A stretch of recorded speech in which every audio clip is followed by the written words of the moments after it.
Good Friday morning, and welcome to Ice Age TV, the YouTube channel that talks about trucks and SUVs and cars and dogs and motorcycles and ponds and the rain and tractors and what's going on today. Morning, everybody that follows my channel. Thanks for watching. And it's Friday morning, just beyond believable how the days pass as we all progress in this world. That's what I say to people. Say we're all progressing. We're not getting older. And warm day. Beyond believable how warm it is. I mean, I'm too warm. I can have a t-shirt on. No problem at all. I can have shorts on. It's just beyond believable. Up here, I'm living up here in this Northern Virginia area, right near the Maryland line. And beyond, it's crazy. Look at all the rain. If you watch my videos when I graded that driveway with rock, come on back. Nope. I was talking about how this whole development pulled the water in my property. Years ago, it used to run right to my house, so I trenched it all out. And then the pond down there gets washed out a lot of times. And that whole field is a floodplain over there. Believe it or not, that field is a floodplain. Yes. Crazy. All right, Pop, come on. Come on, boys, go. Come on. Get in the office. Come on. Come on. Oh, he's got problems. He's got business to do, so leave him alone. But hey, what's going on this morning? What's the conversation? I mean, sincerely, as a YouTuber guy that's trying to promote a channel for the better of mankind, humanity. Yeah, right. Enough baloney here. For the Ice Age of lovers of us. What are we talking about? You know, I'm just telling you. So many days at nighttime, I go to bed like, what am I going to talk about tomorrow? I'm like, I have no idea. This morning, I thought cheap. I thought to myself, we're going to talk about cheap. Have you ever felt you've bought something that's cheap? Or you see something, or maybe even the cheap relates to being cheated? And how about that idea? I raised the dump bed, get it cleaned out. What about that? How about that race truck video, huh? Yeah, how about the Bronco? The Bronco video here we did yesterday, and already getting some comments on the Bronco oil change. But then I'm in the Bronco 6G, no Bronco, I don't even know, Bronco forum, and individuals have been reaching out on that. I like all the comments. It's good stuff. And a lot of people are saying, hey, you overfilled the motor, and you better reevaluate that. It's possible. People are saying the dipstick isn't the right dipstick for that truck. The 2.7 liter motor on the Broncos did apparently have a recall on the dipstick issues, not being the right one. But my thought is, if when I bought the truck and the oil dipstick said it was full, the line at the full, and now I've changed the oil and the dipstick line says it's full, why should I be concerned? I don't understand that. And the reason people are concerned is because it was a 7.5 quart recommendation. I put a little over 8. All right, I don't need to touch the heater. I need to open windows. I mean, it's just incredible. Yeah. What's it, the El Nino or something effect right now? I don't even know. I need to take my freaking jacket off. I mean, I'm not embellishing here. It's just wow. So first things first, let's get their phone put down here. And my jacket just isn't really that comfortable.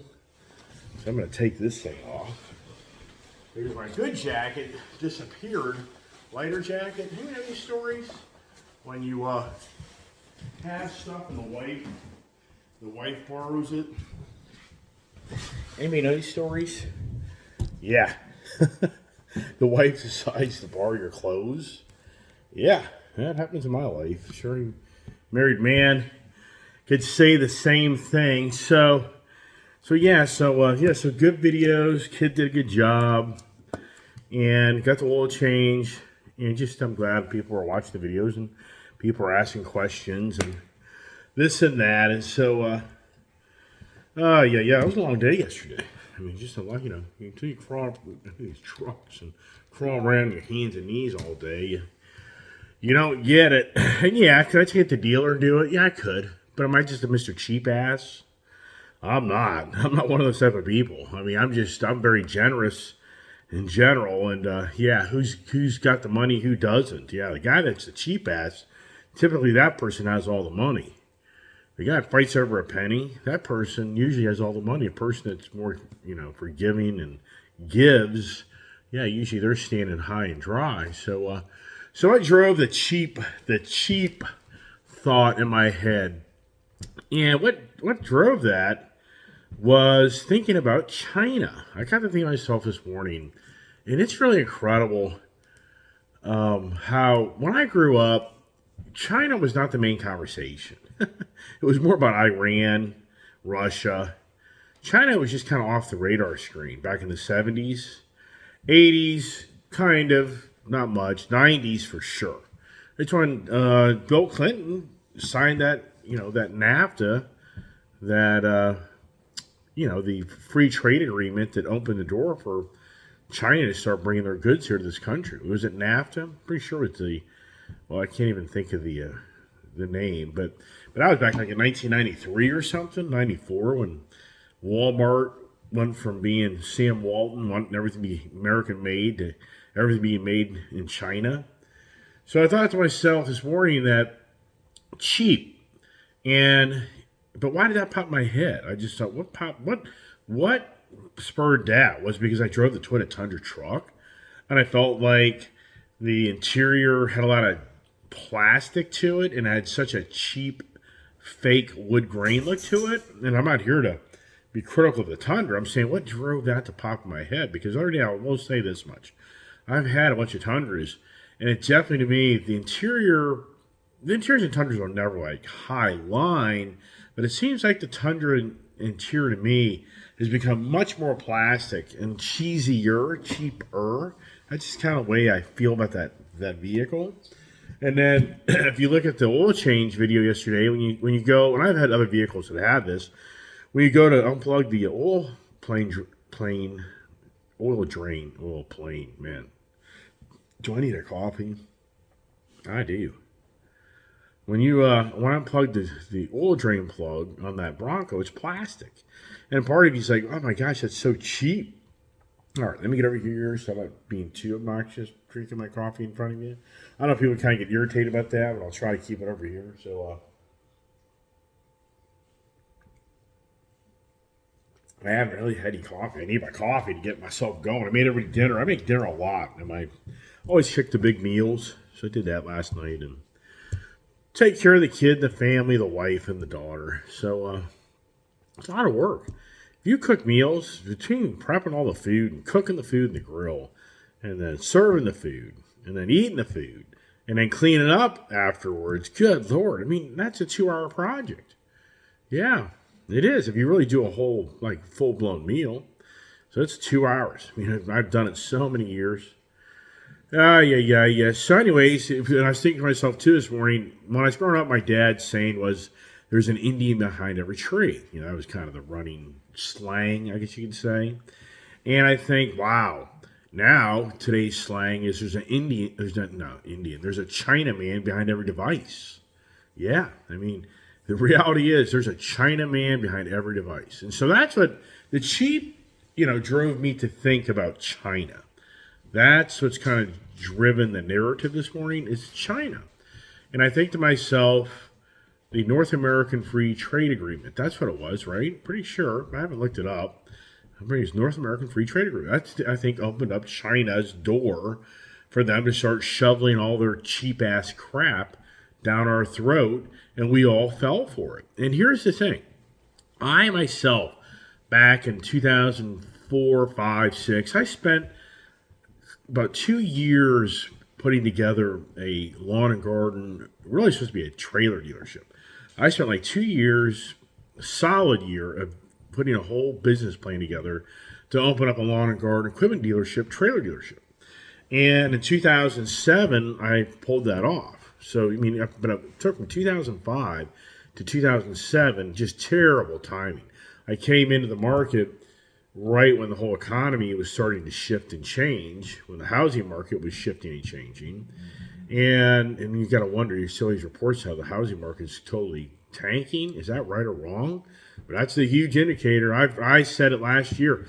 In all sincereness, I said last year that the heyday would come to an end. But oh my gosh, look at January's consumer index. People aren't stopping. People are still spending money like crazy. Wow, it's just incredible.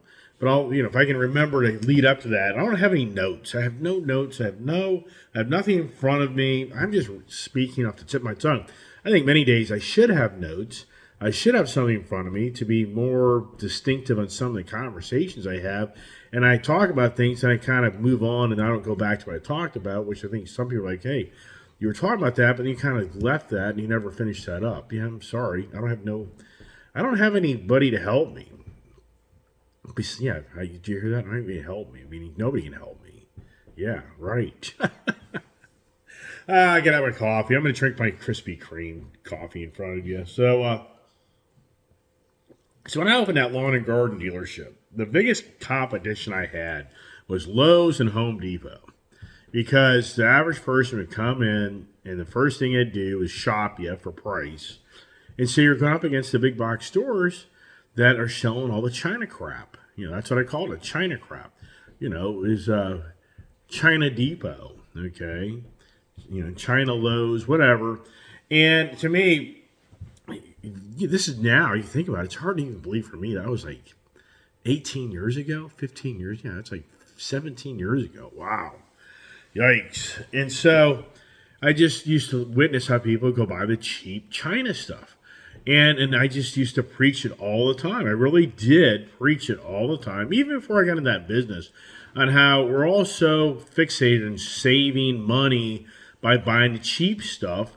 But you don't save any money because the cheap stuff breaks earlier, so you buy it twice. And the Chinaman figured that out. Chinaman figured just make cheap stuff, and they'll just have to buy it 2, 3, 4 times. For the American consumers, they bought into that, and we still buy into it.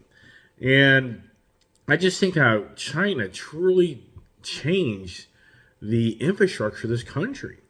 And that's why I'm talking about cheap. I just think to myself, in the automotive industry, I can remember back in the 70s, my dad's friend, this guy, my dad's co-worker, I think his name was Chuck Yates, and he was probably 6'6", and he comes over to my dad's house, this Honda Civic, if that's what they call it, I think. It looked like a little go-kart. I mean, the tires couldn't have been, like that big on the car. And of course, it was a Japan-made car, I think it was, and Japanese. And back in the 60s and 70s, there was a lot of hate towards the Japanese products because of what happened in World War II. We were in direct conflict with the Japanese, so there was a lot of hate. It took a lot of years for that to kind of. I think most people are clueless on how back in the 60s and 70s, even in the 80s, there's so many people of the World War II era that despised the Japanese and hated the Japanese products. Where's that conversation? Yeah, well, we were in a major war with them, and what do we have to do to shut it down, right? So anyways, I just think to myself, my father's friend, he bought that car because he's being a cheap ass. Basically, it was for the gas. He didn't want to go spend the money for the gas. And he wanted the longer distance for gas, and he bought a little car that was cheap as all get out.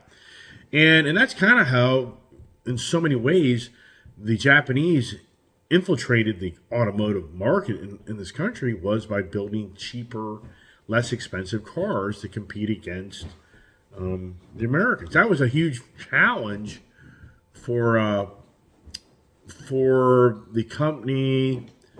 Oh gosh, the motorcycle end. So, and I know the name, and it's beyond believable. I can't think of it right now. So there's a big manufacturing company that made the Bull Taco, or it wasn't the Bull Taco. It's just too bad I can't remember the name. It was the original kind of like motocross. It was the original motorcycles being built here in this country that were the Crosshair Scramblers. It was the Penton. Was it the Penton? I just can't. I think it was the Penton.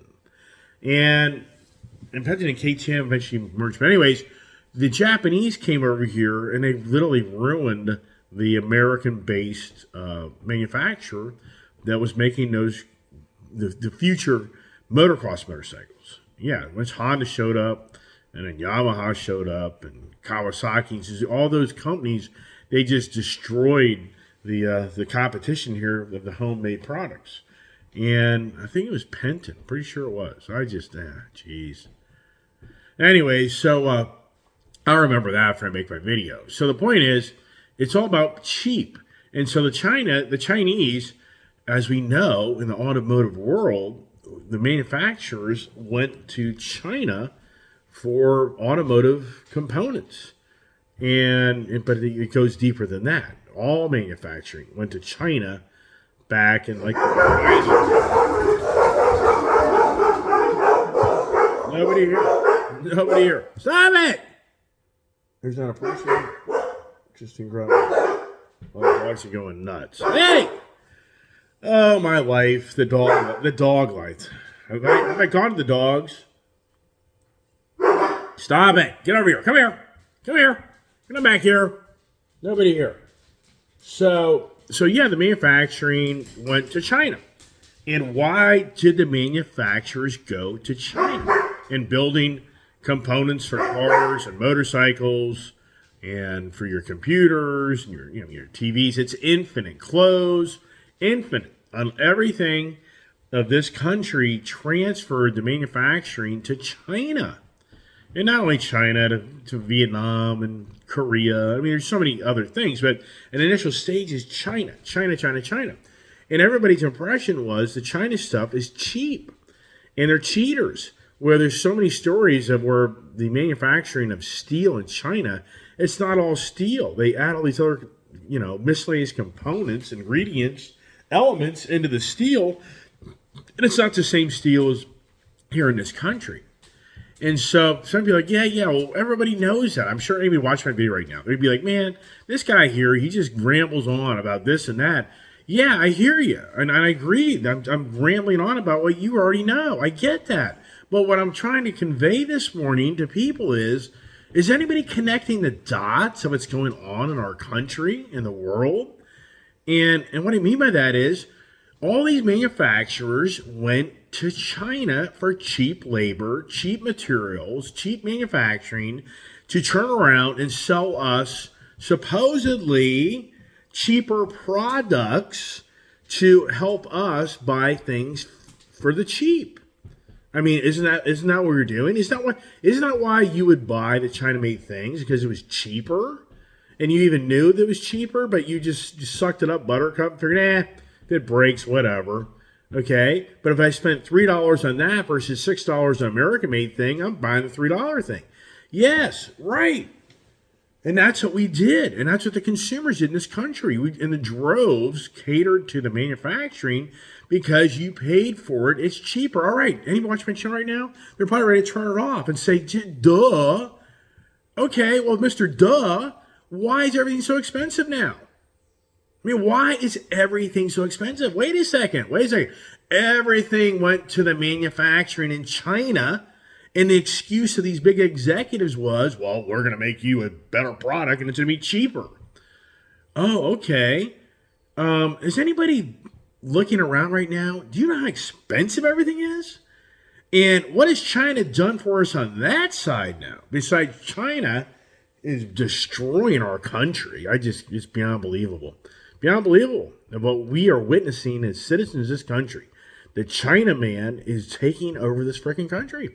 And all these big executives have fallen for the gig. Beyond believable. The CEO, Jim Farley, I think that guy would be terminated.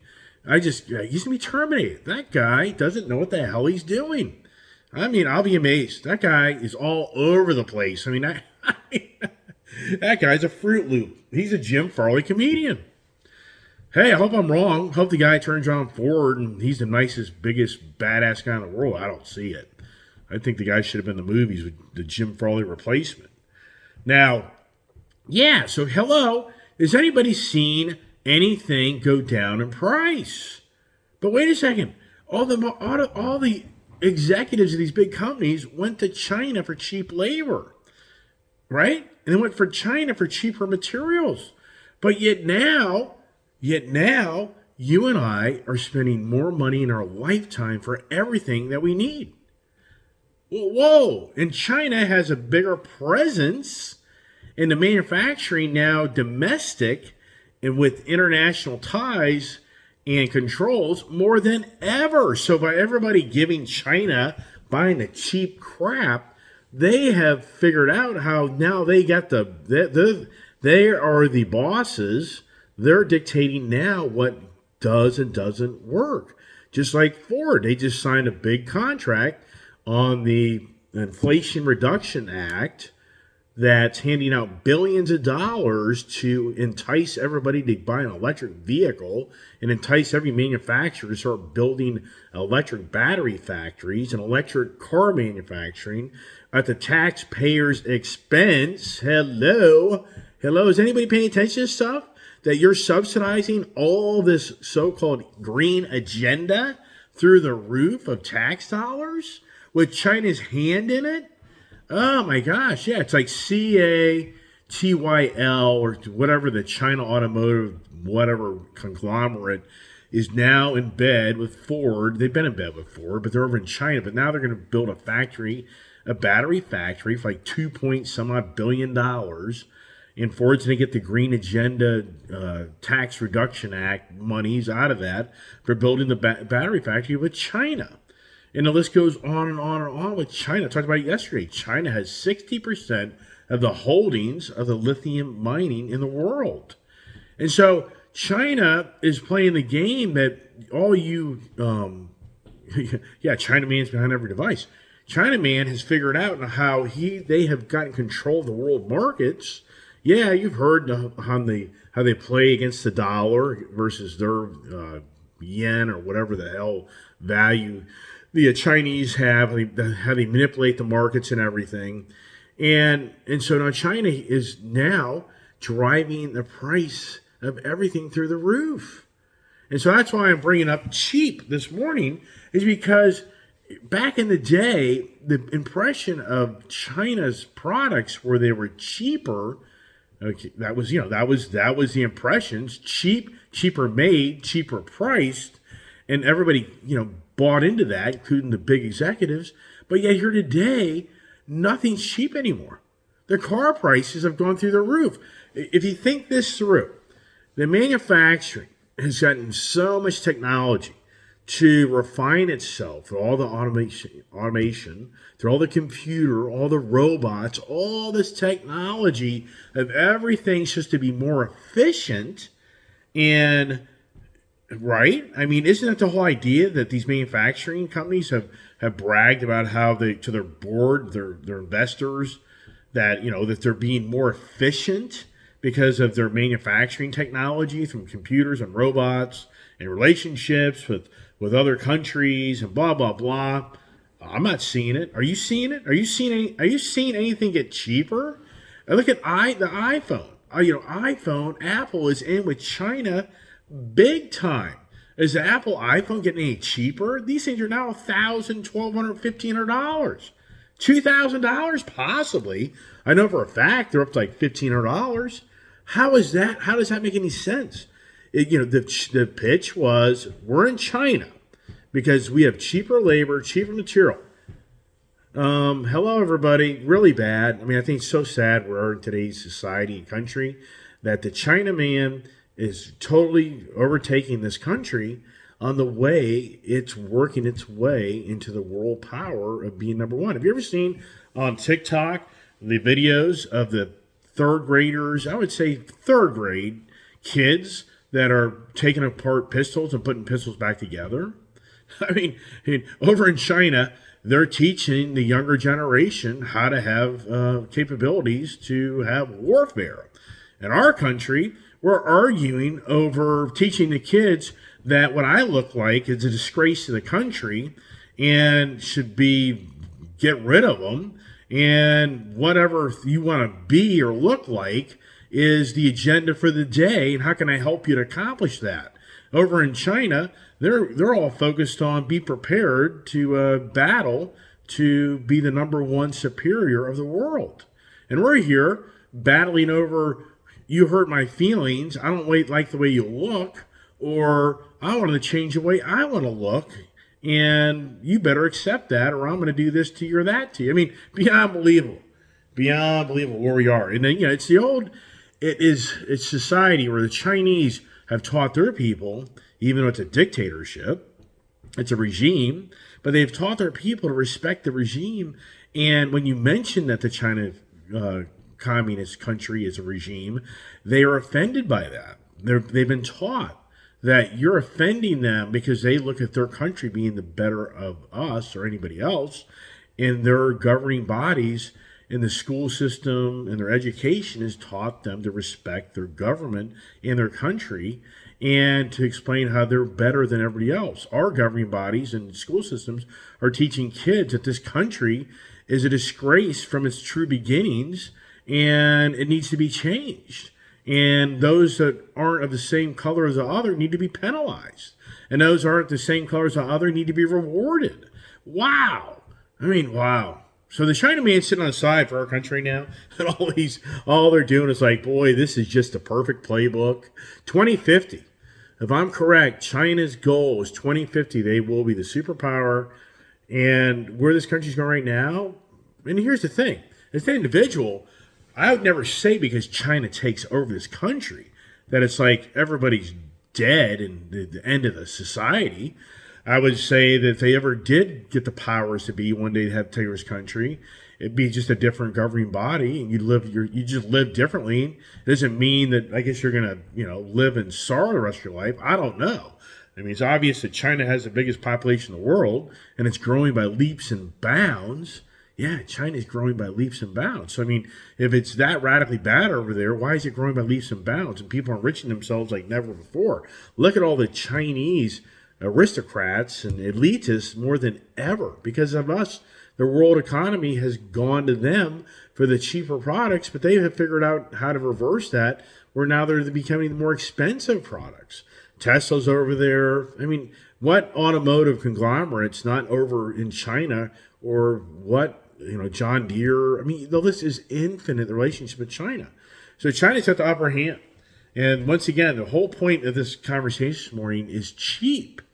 Is the presentation so many years ago was the NAFTA, the North American Free Trade Agreement, would create more domestic challenges from the international markets to get more aggressive on their manufacturing and cheaper manufacturing, and resort to get the crap out of this country for the human rights reasons and everything, and use somebody else's country and just abuse their environmental challenges and abuse their child labor challenges. I mean, that's all it is. These big executives, these big companies, they're no idiot.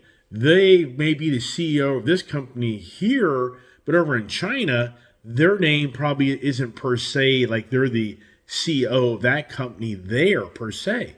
So they don't have to take the repercussions from all the dirty things that go on in overseas markets such as China, where the abuse of child labor and the emissions and the toxic stuff that goes into the waters, and the list goes on and on and on. The abuse of manufacturing. And that's where these CEOs of this country are like, yeah, put it in China because I won't be going to prison. You do this stuff over here, you're going to prison. So in many ways, the manufacturing here, or the companies here, have abused the policy to have a cheaper product, but in the end, it's not cheap. When you look at the price of everything around us, it's gone up. Can anybody honestly tell me what's gone down? Only thing I can think of off the tip of my tongue is maybe the housing market's going down. Maybe. I mean, that's right now the talk. They're saying that a lot of real estate people are starting to exit out of that market because they're not selling homes as much. They're saying lots of homes are coming on the market, and which is a start. If that happens, if you start having tons of for sale signs all around the neighborhood, well, there you go. That's when all the prices start going down. On the car side, prices on the used market have come down. The new cars, not much, a little bit. But once again, I thought the presentation was that being more efficient as a manufacturer, this would reward the consumers to have a less priced product. And when you say cheaper, it kind of sounds like it's not as the same value. But the presentation I thought was you would have a lesser priced product, just as good a value and as good or better a product. Wasn't that the whole idea? But yet today it's not. Wow. I know.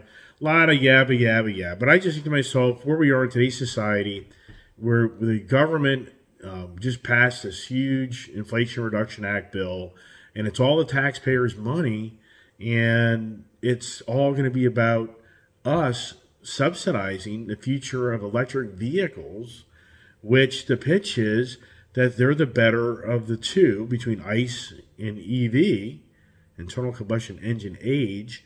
And there's so many articles about how the EV vehicle is so much more efficient, so much more blah, blah, blah, blah. It's like, are you kidding me? It's not going to last. So now there's some company that has created what they call the atom breaker. The atom breaker. Some guy has figured out how to create a breaker for like a circuit breaker in your electrical panel. This individual is promoting now. He has a smart breaker that can manage charging stations and other things too, but it's catering to the scenario that in the city of New York or wherever, there's 12 charging stations, and there's 12 cars plugged in to this one circuit breaker. It can be a smart circuit breaker that manages the energy flow for each vehicle, what it needs. Like if one person's like, hey, I'm parking my car here and it'll be here all night long, and I guess that is put into the charging station for the computer breaker to know this. Another guy is like, I got to be in out here next hour. So the breaker controls how much energy can be put into each vehicle. One person, like, I'll be gone for the next week. I'm out of town. So they just trickle the energy to that vehicle. So the whole concept is that this smart breaker, the atom breaker, will allow charging stations to have more control of how much energy strain is put on the grid and manage it better and cater to an individual with specific needs. So that's supposedly it's an atom box or something. And so, but the point is that the infrastructure of electric grid and electric charging stations right now is happening beyond believable, more than ever before. Meanwhile, Tesla has 360,000 cars that they've had to finally raise their hand that, oh, by the way, it doesn't really drive itself. Just so you know, you thought you could drive yourself, but it's not really going to work out very well. You better bring it back because it's not working out too well. Have you heard that story? Isn't that comforting? Hey, we should have told all those people who got in the back seat doing the romp to romp and got killed, and the guy that was reading his book and fell asleep or playing his video game and had his head decapitated going underneath the tractor trailer. And how many more accidents has Tesla had that we actually even know about from the so-called self-driving? Doesn't really, it self-kills you, I guess, to a degree. Self-driving, no, self-killing. So anyways, the whole thing about the electric grid and electric vehicles, it's incredible how these conversations, and the conversation this atom box is talking about free. People will charge your car for free with this better technology. I'm thinking, how is that free? How is it free? Who bought the electrical smart box breaker? Who's paying for electric bill? And then it's talking about how this one guy has a Tesla that's utilizing, testing this with other cars, that he parks his Tesla and he plugs into this smart box, the atom breaker box, technology charging station, and he works in his car all day long and he gets to do it for free. But it's not free. But that's the pitch. The pitch more than ever for the electric car is that you will not buy gas ever again in your life. You never change oil ever again in your life. And you probably don't have to put any brake pads on it ever again in your life. And a car, besides just buying it, will be free to drive down the road. When in the end, the electric grid system is going to cost so much to build out for all these electric vehicles, you're going to get home and your $500 a month electric bill used to be $100 a month. Your jaw is going to drop. Yeah, I mean, it sounds radical. That's probably, maybe $300, whatever it is, your electric bill. So what's it going to come down to? Pick and choose. With the green agenda, be like, we love it. This guy now has his house at 55 degrees in the winter, and in the summer it's 88 degrees like my mom's house. My mom loves the hot weather. You think I'm embellishing? Yeah, it's 88 degrees. I'm other my mom. It's 88 degrees in the house. Yeah, do I have the fan on? Windows open? Doesn't make much difference down there, but I have the personal fan in my bedroom and blah blah blah. Yeah. So it's gonna be beautiful because all the green and jet people are like, yeah, look, they don't turn on the air conditioning, they don't really turn on their heat anymore. So because the electric bill's through the roof now, they're gonna pay through the roof to have all these things because they got an electric car sitting out of the garage that they thought they could charge for free, but their electric bill now is $300 a month to charge their car. Yeah, right. All right, everybody. Hey, I know, a little revved up. I don't know if I'm worried about. What are we doing now? I got to take the freaking Bronco to the freaking dealership to get the front sensor camera thing looked at. And the list goes on and on and on. Wow, weekend, the big weekend, Daytona 500. Travis Pastrana is going to be in a the Black Gun Rifle Company. I think that is the Black Gun Rifle, the Rifle Coffee Company or something like that. So that's the sponsor. So Travis Pastrana, how do you think he'll do? Will he crash? He's so aggressive. That's what he always does. Cool guy. I like him. And that'll be entertaining. And then Monday's President's Day. So it's going to be a 3-day weekend for the government employees. Anybody that has a job. It's assisted with the government being open and the bankers won't be open. So anyways, all right. Yeah, a lot of that. So much stuff to talk about. But hey, anyways, I really appreciate everybody tuning in my channel. I really do. And I have such great subscribers. I love hearing comments. I got a comment from a gentleman yesterday. But hey, if your daughter could buy anything, what would she buy? And even I was stumped. She says a Toyota 4Runner Pro, that lime color. And I'm like, that's hard to believe that she would have answered it that way. I very should have answered, I want an F-250 lifted truck with bigger tires and wheels or something. I don't know. Then our gentleman commented about how he and the family like to watch my video. That was really cool. I just have such great subscribers. I really do. And then one guy on the Bronco forum mentioned, hey, you mean you actually change the oil? He's like, I figured by the time I get 10,000 miles, you'd be selling the thing or throwing it away, get another car. And that was, I'm not lying to you. In this area where I live, the people that know me, the mechanics that know me, they would laugh. They'd be like, wow, you're actually bringing this in here for oil change? Like, why? You mean you haven't gotten rid of it? You're like, I thought the first oil change was the first thing. You get rid of it, something else. Yes. Well, it's the truth. Especially now with these 5,000, 10,000 mile 10,000 mile change intervals. And that's another thing. Guys said to me on the Bronco forum, I wouldn't risk voiding your warranty and change your oil on your own. Just take the dealership. And you know what? I can do that. I can take the dealership, but it's all about the adventure. It's all about can I afford to pay the dealer the oil change? Yeah, I can. It's all about the adventure. But I said, but here's something you need to think about. These vehicles now, because the manufacturers have such a high carbon footprint per, manufacturing these cars, they try to lower it smaller. They show the oil change intervals at 10,000 miles. I said, so think this through. The first oil change, if you want to do it 2,000, 3,000, 1,000, 5,000, whatever it may be, you do that on your own. And then at 10,000 miles, take the car in and have the dealer do the oil change. So just rotate it. That way they have record that they change the oil at the recommended 10,000 miles.